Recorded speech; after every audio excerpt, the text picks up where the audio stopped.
ప్రభుత్వ అధికారుల నిర్లక్ష్యం అనేది ఎందుకంటున్నంటే ప్రభుత్వ అధికారులకు ప్రజల కొరకు ఎన్నుకోబడిన నాయకులు వీళ్ళని ఫోర్స్ చేసి ఈ భాగాలు వెళ్ళండి అని చెప్పి చెప్పడం జరిగింది.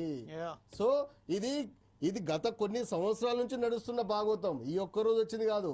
ఈ రోజు నిజంగా అభినందన అంశం ఏంటంటే 4 సైడ్స్ టీమ్ వాళ్ళు విత్ జీవోతో సహా డిఎంహెచ్ఓ అధికారి ఏ విధంగా అపాయింట్మెంట్ తీసుకోవడం నిజంగా అభినందాల్సిన విషయమే.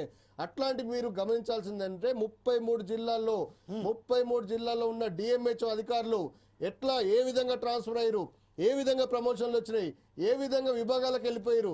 మరి ఇంకా ట్రాన్స్ఫర్ కాకుండా అసలు వాళ్ళ అర్హత లేకున్నా డిఎంహెచ్ఓ అధికారులుగా కూర్చున్న వాళ్ళు చాలా మంది ఉన్నారు. వాళ్ళ మీద మీరు ఇప్పుడు కూడా చెప్తున్నాను, రైట్ టు ఇన్ఫర్మేషన్ యాక్ట్ కింద వాళ్ళ అర్హత లేని వాళ్ళు ఏ విధంగా ట్రాన్స్ఫర్ అయ్యారు, ఏ విధంగా వాళ్ళు జీవోలు వచ్చి అపాయింట్మెంట్ అయ్యారని తీయండి. మొత్తం ఇదే భాగవతం బయటపడుతుంది. అసలు వాళ్ళకు డ్యూటీ చేసి అర్హత లేకుండా వాళ్ళని నియమించినట్టుగా తెలుస్తుంది. మొత్తానికి ఈ రోజు తెలుసు ఈ మీరు తీసిన విధానంగా. అంటే అట్లాంటి పరిస్థితి తెలంగాణ రాష్ట్రంలో ఉంది. Right sir, thank you very much.